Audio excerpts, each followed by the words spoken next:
सुप्रभात प्यारे दोस्तों। आज हम पढ़ेंगे 10वां अध्याय जिसका नाम है कामचोर। इसकी लेखिका है इस्मत चुगताई। तो चलते हैं लेखक की परिचय की ओर।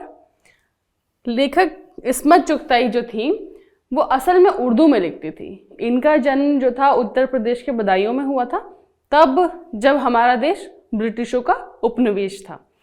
अब देखिए, उर्दू में तो ये लिखती थी, लेकिन हम तो हिंदी में पढ़ रहे हैं।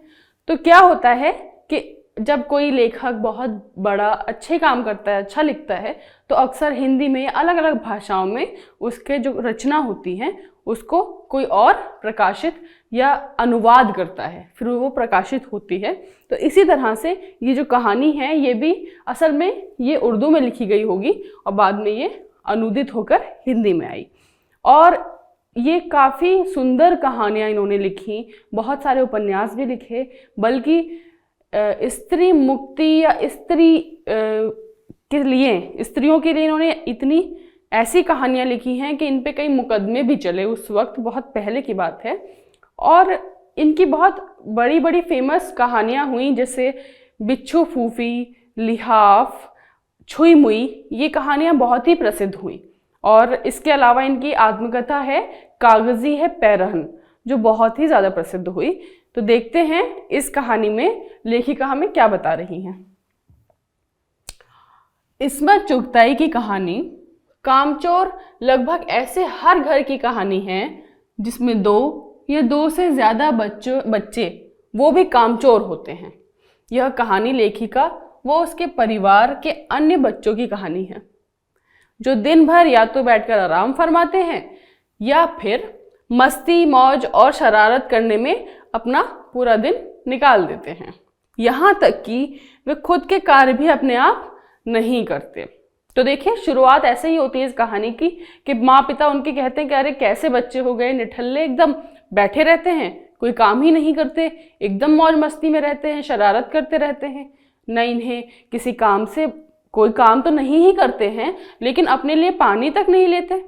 बस यही बात थी जिसकी शुरुआत इस कहानी में होती है, और फिर आगे किस किस तरह की शरारतें उस काम करते करते होती हैं, यही आगे की कहानी हमें बताएगी। ऐसे में घर के बड़ों ने सोचा कि घर के सारे नौकरों को निकाल दिया जाए। क्या किया इन्होंने?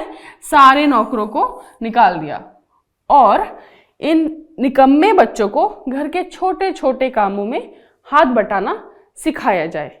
सोच को हकीकत का रूप देने से असली की कहानी शुरू होती है। देखिए, माँ बाप यही सोच रहे हैं कि सारे नौकरों को निकाल देते हैं और अब इन बच्चों को काम सिखाते हैं।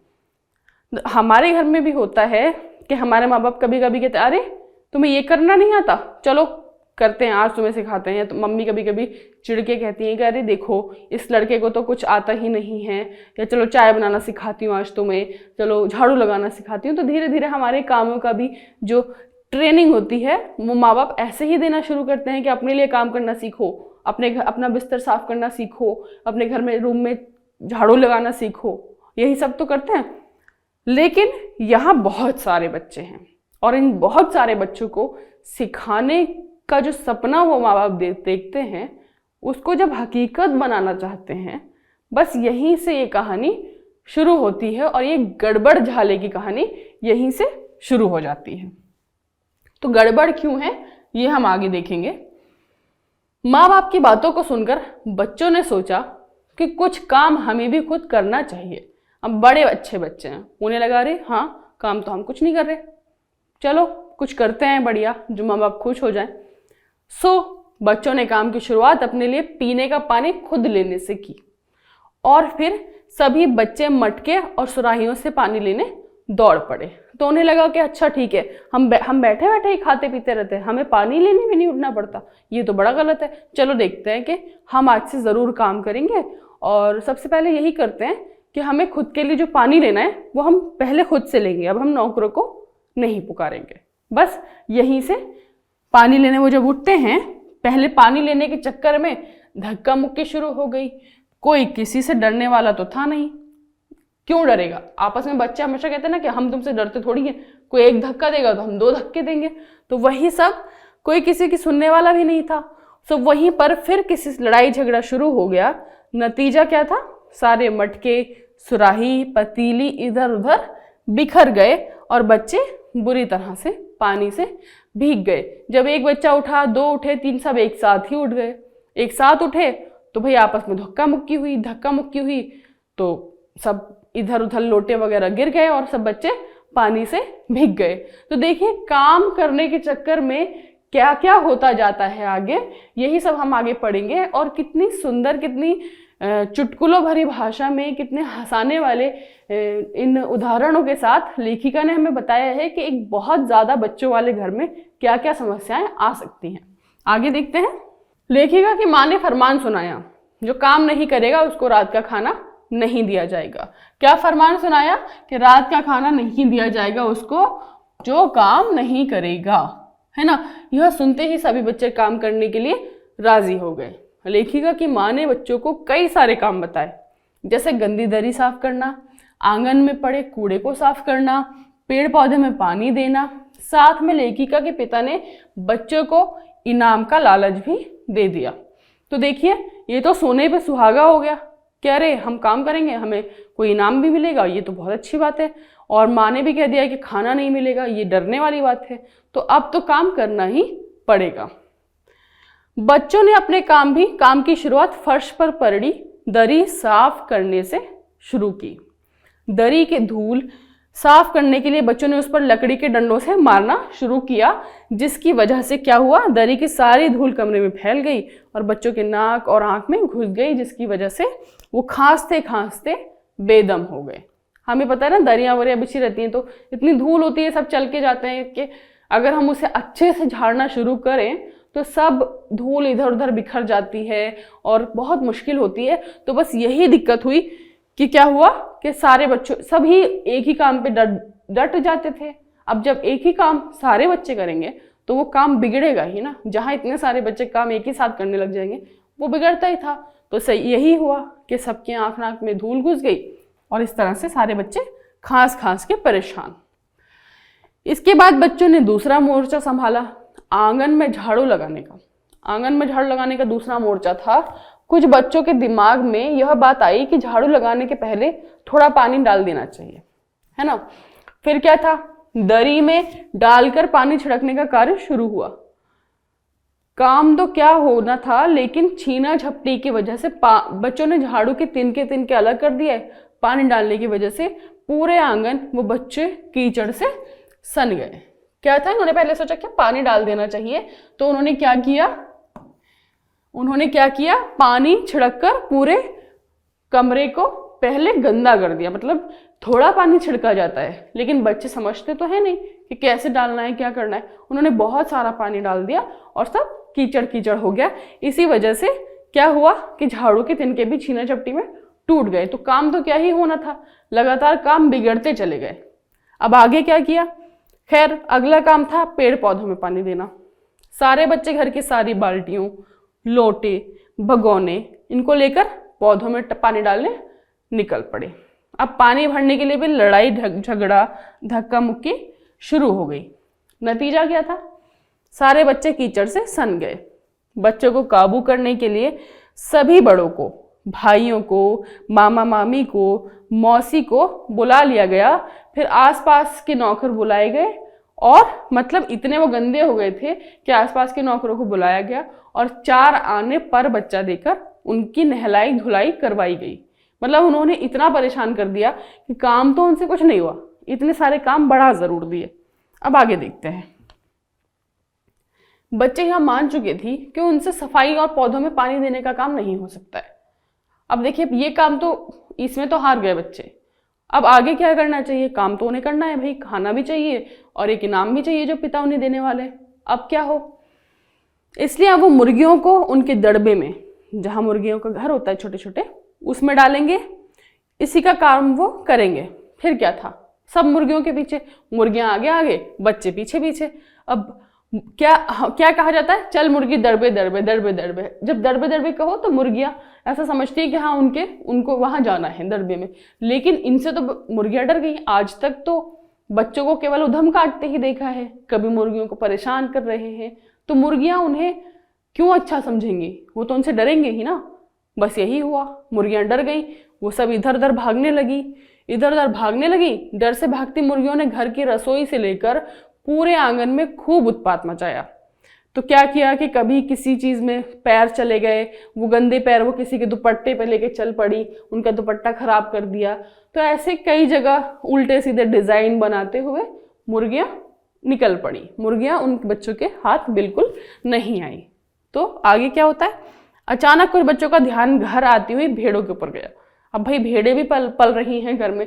पहले के ज़माने में हमने देखा है गांव होते थे, लोग मुर्गी भी पाल रहे हैं, भेड़ें भी पाल रहे हैं, गाय भी पाल रहे हैं, सब कुछ पालते थे, है ना। घर का दूध होगा, घर का घी होगा, घर के अंडे होंगे, यही सब सोचते थे और इसीलिए अच्छा खाते पीते भी थे। यही वजह थी कि भेड़ें भी थी। अब भेड़ों का क्या किया उन्होंने सोचा कि क्यों ना भेड़ों को ही खाना खिला दिया जाए। जैसे ही उन्होंने अनाज के दाने भेड़ों के आगे रखे तो सारी भूखी भेड़ें अनाज पर टूट पड़ी। क्या हुआ, सारी भूखी भेड़ें अनाज पर टूट पड़ी। अब भेड़ें अनाज पर टूट पड़ी तो भाई, क्योंकि जो सूख रहे होते हैं, कई बार क्या होता है कि सर्दियों में या गर्मियों में भी पहले क्या होता था, गेहूं पिसवाया जाता था, घर की औरतें उसे खूब साफ करके धोती थी, फिर चारपाई पर बिछाती थी। आज भी गाँवों में ऐसा होता है, चारपाई पर बिछाती थी। अब क्या होता है कि ये सब चीज़ें मुर्गी भेड़ें ये सब खा जाती है, बचाना पड़ता है। धूप में किसी इंसान को साथ में बैठना पड़ता है इन सब मुर्गियों का हटाने के लिए, भेड़ों को बकरियों को हटाने के लिए। अब उस वक्त तो भेड़ें अंदर थी नहीं, लेकिन अचानक से जब आई, बच्चों ने उन्हें खदेड़ा तो उन्होंने सब खा डाला, अनाज पर टूट पड़ी, वो सब इधर उधर भागने लगी। कुछ भेड़ों ने रसोई में रखी सब्जियों, मटर और अन्य चीज़ों को भी खाना शुरू कर दिया, जिसकी वजह से पूरे घर में अफरा तफरी का माहौल हो गया। अफरा तफरी मतलब सब इधर उधर हो गया, सब डर कर इधर उधर भागने लगे। और कभी मामा मामी इधर से पकड़ रहे हैं, चाचा चाची बच्चों को पकड़ रहे हैं, घर नौकर भेड़ों को पकड़ रहे हैं, कोई किसी के हाथ नहीं आ रहा। और जो मटर छील रहे थे, सब्जियां छील काट रहे थे, भेड़ें उन पर भी टूट पड़ी। तो अब क्या हुआ, इससे बड़ा नुकसान हो गया, है ना। जैसे तैसे उन भेड़ों पर काबू पाया गया। इतना सब काम करने के बाद भी, अब देखिए इतना सब काम कर लिया है बच्चों ने कि सारा घर तहस नहस हो चुका है। कितना काम किया होगा सोचिए। इतना काम करने के बाद भी बच्चे कहाँ माने। क्या किया उन्होंने फिर से काम करने की सोची और भैंसों का दूध दूहने में जुट गए। अब देखिए इतने छोटे छोटे बच्चे भैंसों का दूध दूहने लग जाएंगे, फिर क्या होगा आप सोचिए।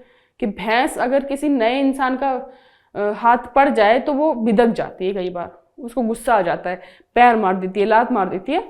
तो उसने भी यही किया, वो डर गई और क्या किया, उसने चारों पैरों से उछलकर दूसरी तरफ छलांग लगा दी डर के मारे कि अरे पता नहीं आज कौन आ गया। बच्चों ने सोचा कि क्यों ना इसके पैर बांध दिए जाएं और फिर दूध निकाला जाए। और बच्चों ने भैंस के अगले 2 पैर चाचा जी की चारपाई से बांध दिए। देखिए कितना दिमाग लगाया। पैर भी बांधे तो किससे, जिसपे चाचा जी सो रहे हैं उस चारपाई से पैरों को बांध दिया। देखिए दोपहर का समय होता है, सब अक्सर सर्दियों में या कभी बाहर दालान में आंगन में ऐसे लेटे हैं और सो रहे हैं दोपहर में। तो ऐसे ही चाचा जी भी सो रहे थे। उन्हें बच्चों ने क्या किया कि उस चारपाई से भैंस को बांध दिया। आगे के पैर पीछे के पैर भैंस बांध दिया तो वो डर गई कि कैसे करूं अब। वो उस पलंग को ही लेकर, उस चारपाई को ही लेकर भागने लगी। और इस चीज में शायद उनके चाचा किसी सपने में थे तो उन्हें लगा पता नहीं कहाँ हैं। तो इस चीज से घबरा कर वो उठे और फिर बहुत उन्हें घबराहट हुई, जैसे तैसे वो उससे बचे। बच्चों ने अगले 2 पैरों को भैंस की चाचा जी की चारपाई से बांध दिया। भैंस डर के मारे इधर उधर भागने लगी और साथ में चाचा जी की चारपाई भी घसीट कर साथ ले गई। अब भैंस जहां जहां जाती चाचा जी की चारपाई सहित वहां वहां जाते, चाचा जी भी चारपाई सहित वहां वहां जाते। इतने में कुछ बच्चों ने भैंस का बछड़ा भी खोल दिया। बछड़े के चिल्लाने से भैंस रुक गई और बछड़ा तत्काल दूध पीने में लग गया। यानी कि क्या होता है कि हम पहले बछड़े को खोल देते हैं ताकि वो थोड़ा दूध पी ले, फिर हम बाकी का दूध निकाल लेते हैं। लेकिन यहाँ तो क्या हुआ, भैंस पहले ही बिदकी है, अब इन्होंने बछड़ा भी खोल दिया। बछड़े की आवाज़ सुनते ही भैंस को थोड़ी ममता आई और वो रुक गई। और जब बछड़ा आया तो उसने जितना भी बचा कुचा दूध था वो सब पी गया। अपने हिस्से का तो पी ही लिया, लेकिन जो निकालना होता है, जो घर परिवार के काम में लाया जाता है, वो भी वो सारा दूध पी गया, क्योंकि उस वक्त भैंस काबू में नहीं आ सकती थी। आगे, इतना सब होने के बाद लेखिका की माँ इतनी परेशान हो गई कि उन्होंने मायके जाने की धमकी दे डाली। अब भाई उन्हें लगा कि इन बच्चों का कुछ नहीं हो सकता है, मैं जा रही हूँ मायके। उन्हें गुस्सा आ गया कि मैं तो अब मायके जा रही हूँ, इन बच्चों को कब तक सुधारा जाए, कैसे संभाला जाए। इन्होंने तो काम जैसे ये करना हमें कराना चाहा वैसे तो नहीं किया, बिगाड़ सब दिया। तो अब क्या किया जाए, मैं तो जा रही हूँ मायके। इस बात से क्या हुआ, पिताजी डर गए। अब भाई कोई कहे, उनकी बीवी कहेंगी कि मायके जा रही हैं, तो वो डर जाएंगे, तो वो डर गए कि नहीं नहीं। अब उन्होंने क्या किया, सबको बुलाया और आदेश दिया कि अब से कोई भी किसी भी काम पर हाथ नहीं लगाएगा। अगर कोई किसी का काम पर हाथ लगाएगा, अगर कोई किसी काम पर हाथ लगाएगा तो उसे रात का खाना नहीं दिया जाएगा।